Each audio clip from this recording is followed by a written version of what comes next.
pemerintah absen, kemudian akademisi memilih untuk membekukan, menganggap desa adat dan agama kita betul paling benar. Bali ke depan itu tidak akan mampu kalau dia secara terus-menerus berlindung di balik sentimen identitas etnisnya.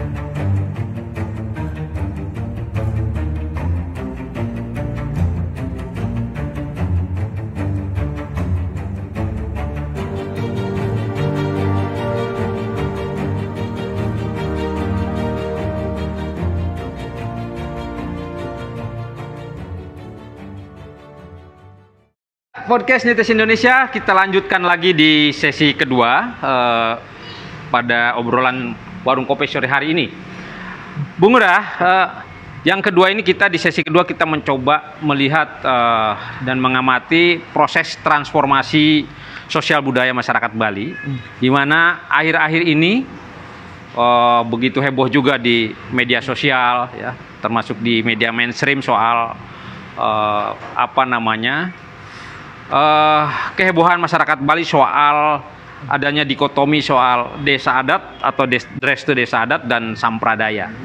Nah, ini kan sebetulnya kemunculan komunitas Hari Krishna ini sudah cukup lama dan lain sebagainya. Nah, kemudian baru dalam beberapa bulan terakhir ini sepertinya meledak, ya, apa yang ada di isi kepala masyarakat Bali. Dan terakhir kita melihat ada penutupan asram dan lain sebagainya. Nah, dari kacamata pengamatan Bung Ngurah, dari perspektif antropolog dan sosiologi, ini sebetulnya sebuah proses dinamika transformasi sosial budaya yang biasa, atau ini banyak masyarakat Bali menganggap sebagai sebuah penyimpangan, bahkan ada pula yang ekstrim ini menganggap sebuah penyesatan gitu. Nah, dalam kacamata Bung Ngurah, ini sebetulnya apa sih yang sedang terjadi dengan kehidupan sosial budaya masyarakat Bali saat ini, sehingga sekarang masyarakat Bali yang dulu dikenal ngomong, kemudian dikenal sangat guyup dalam menyelesaikan persoalan, dan sekarang terpolarisasi, tersegmentasi dengan begitu, kontraksinya cukup kuat, ya, dan sangat ramai di medsos. Kira-kira seperti apa nih yang dalam pandangan Bung Ngurah ini? Ya, terima kasih Mas Agus, ya. Saya ingin memulai respon saya dengan mengutip satu artikel, ya, satu esai yang ditulis oleh Ide Bagus Darmo Palguno, ya. Pak Palguno, Ide Bagus Darmo Palguno, menurut saya sangat baik sekali menggambarkan bagaimana kondisi masyarakat dan kebudayaan Bali, khususnya yang berkaitan dengan persoalan teologi ini. Beliau menyampaikan dalam salah satu esainya bahwa dalam realitasnya terdapat dua aliran yang selalu akan bertentangan dalam perjalanan peradaban Bali.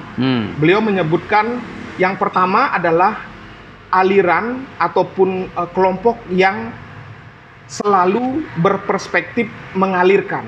Jadi bagaimana teologi, kemudian kehidupan beragama itu kita alirkan. Kita alirkan coba sesuai dengan transformasi sosial budaya, kemudian bagaimana kita mencoba adaptif dengan hal itu dan lain sebagainya.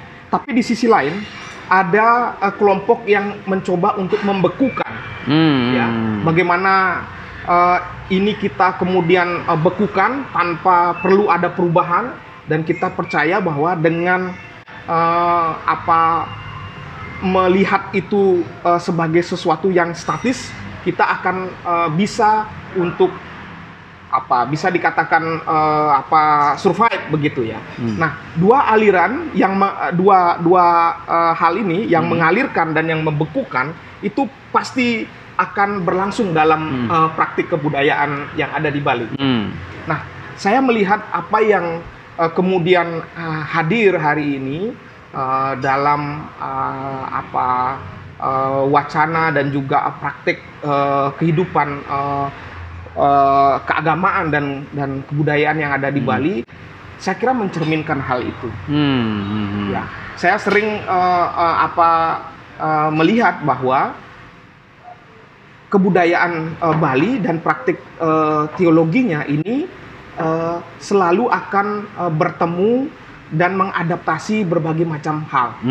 Ya, seperti juga leluhur orang Bali selalu menyediakan ruang untuk perbedaan itu. Nah, karena apa? Karena orang yang tidak menyediakan ruang perbedaan, sebenarnya dia akan menunggu kehancurannya sendiri.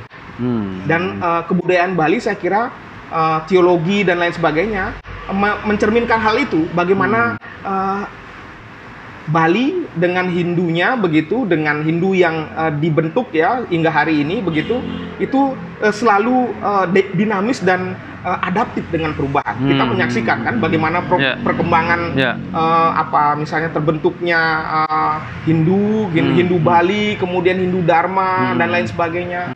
Kemudian bagaimana kita juga berbicara misalnya tentang masyarakat Baliabe sebelumnya, itu kan menurut saya terjadi keberagaman yang kemudian menghasilkan mosaik yang sangat luar biasa. Nah, kasus Hare Krishna dan Dresta Bali menurut saya menyisakan absennya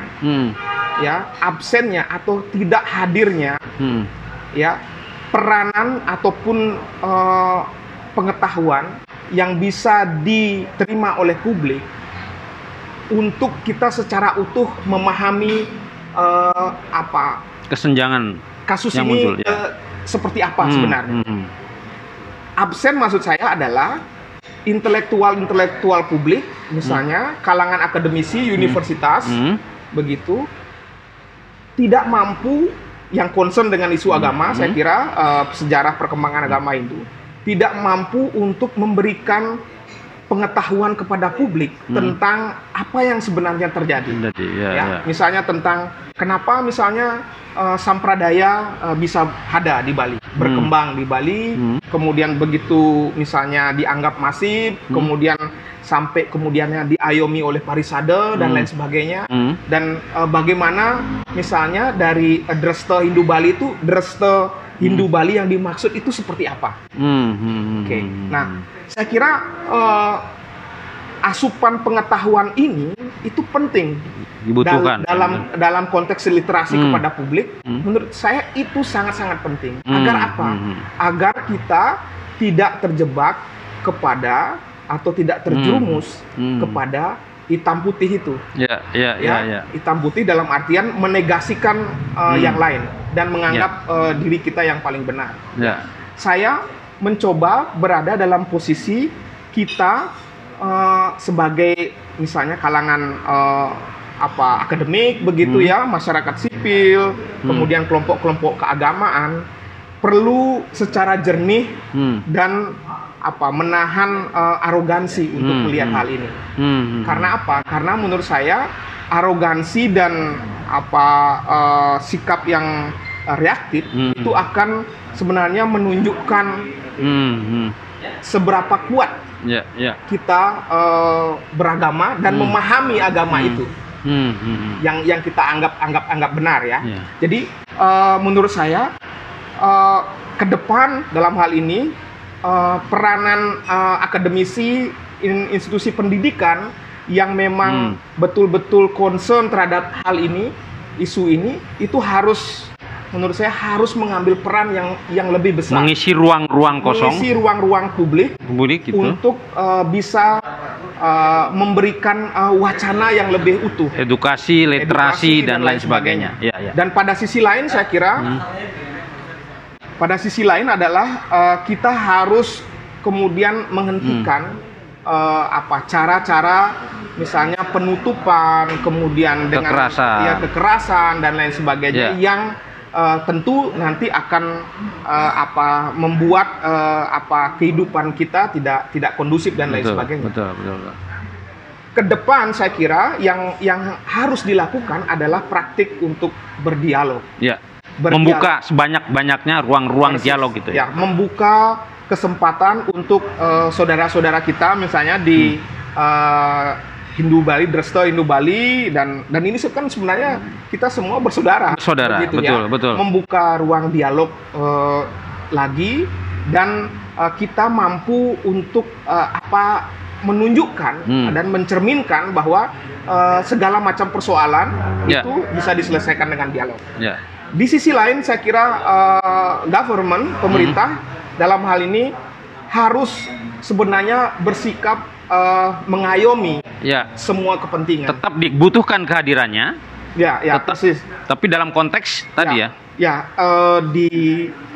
mengayomi semua pihak agar pemerintah memang hadir untuk kedua belah pihak, atau paling tidak untuk kita semua mengambil peran-peran yang menurut saya tidak memihak salah satu fungsi fasilitator ya. Persis. Fasilitator, mediator dan regulator tadi. Itu secara strategis ya menurut saya, Bang Agus. Tapi lebih penting menurut saya adalah seperti yang tadi saya sampaikan, bahwa kita perlu mengedepankan semacam cara-cara yang dialogis, bukan dengan cara kekerasan dan main hakim sendiri.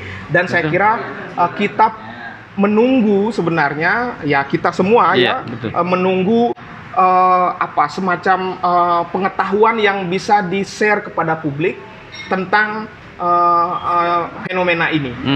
Karena hanya dengan demikian kita bisa paham duduk permasalahannya. Betul. Tidak kemudian menjadi hitam putih. Gitu. Ya, saya kira posisi saya pada level itu, pada tingkat itu, dan saya kira kita juga secara bermartabat juga harus mampu menunjukkan bahwa kita di Bali mampu untuk menyelesaikan segala permasalahan itu dengan cara yang bermartabat, bukan dengan cara yang pragmatis, fisik dan reaktif gitu ya. Saya kira dan kalau kita pelajari, memang Bali sangat terkenal dengan karakter-karakter itu, dialogis, kemudian guyub ya, menyelesaikan masalah dengan dialog, dengan paruman dan lain sebagainya. Saya pikir mungkin budaya-budaya itulah yang harus dikembalikan, dikuatkan dalam konteks penyelesaian masalah Desra Bali dengan Sampradaya ini, dasar Bali. Ya, saya kira itu. Ya. Nah, kemudian Bung Ngurah, sekarang ini kan sudah masalah tersebut sudah masuk ke wilayah hukum dan lain sebagainya. Kemudian perang statement di medsos.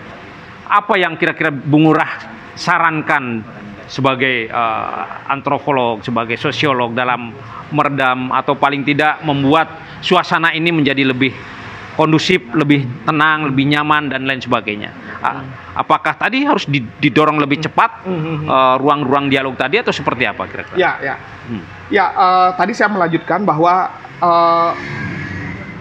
jika kita misalnya mengharapkan pemerintah untuk mengambil peran ini jadi pemerintah mencoba untuk memfasilitasi, memediasi semua pihak, kemudian di samping itu misalnya literasi tentang Sampradaya, kemudian Dresta Bali itu hadir di publik begitu. Saya kira publik akan mendapatkan pemahaman bahwa yang terjadi sebenarnya adalah hal seperti ini begitu ya. Jadi menurut saya sekarang hal itu yang tidak terjadi menurut saya ya. Yang terjadi adalah seperti Mas Agus tadi sampaikan, saling hujat, kemudian menegasikan yang lain, dan pemerintah absen, kemudian akademisi dan para intelektual juga, kemudian universitas absen dan malah tidak mau tahu dan tidak terlibat. Nah, saatnya adalah sekarang menurut saya kita menghentikan hal itu terlebih dahulu ya. Menurut saya ya, yang pada hemat saya menghentikan praktik untuk penutupan itu. Saya kira satu contoh yang baik diambil oleh Desa Sidakarya ya. Kalau saya tidak salah, itu menurunkan spanduk yang dipasang misalnya, sifat provokatif, yang menindak provokatif, yang mengganggu keamanan wilayah mereka, kemudian menurunkan spanduk itu di asram, kemudian memanggil pengelolanya datang ke desa, kemudian berdialog bagaimana, dan sampai keputusan ini secara hukum berlangsung begitu, itu tidak ada tindakan-tindakan penutupan dan lain sebagainya.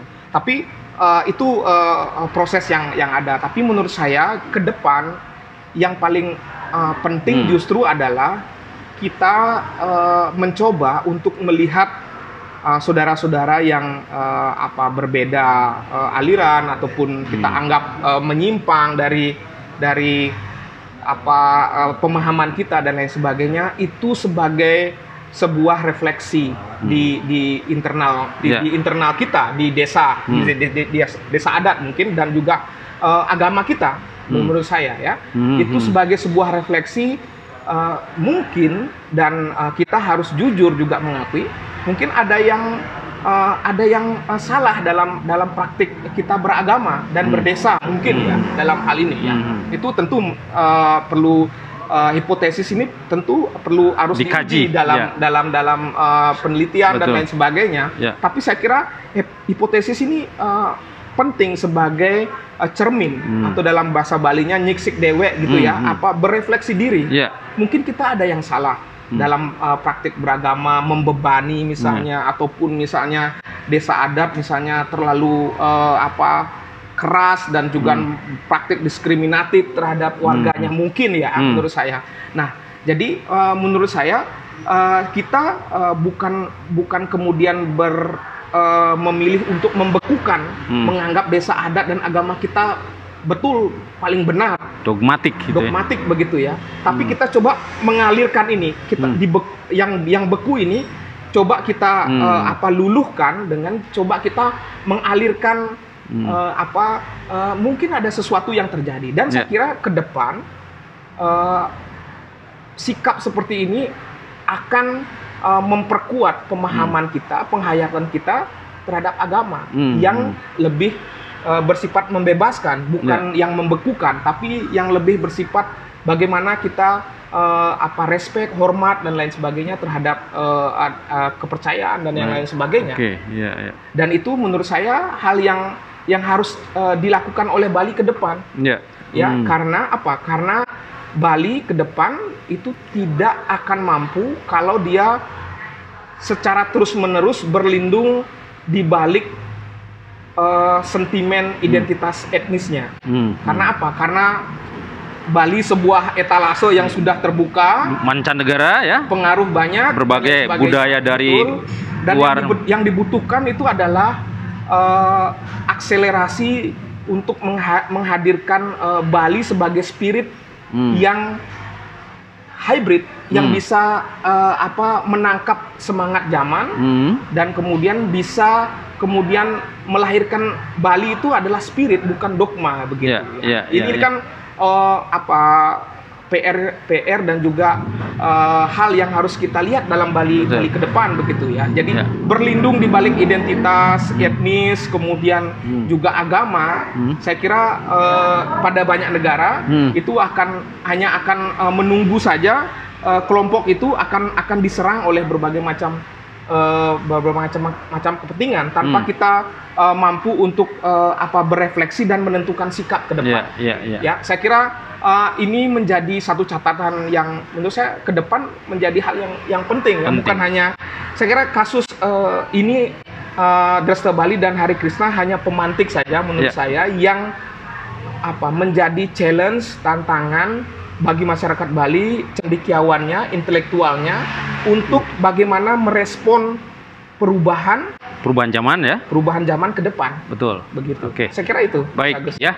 Jadi kalau kita tangkap ya, memang ini harus direspon positif ya, sebagai sebuah dinamika dan sebagai sebuah refleksi agar ke depan kita bisa melangkah lebih dinamis dan lain sebagainya. Kira-kira itu Netizen Podcast Indonesia. Kita break dulu di sesi kedua dan kita nanti akan lanjut ke sesi ketiga.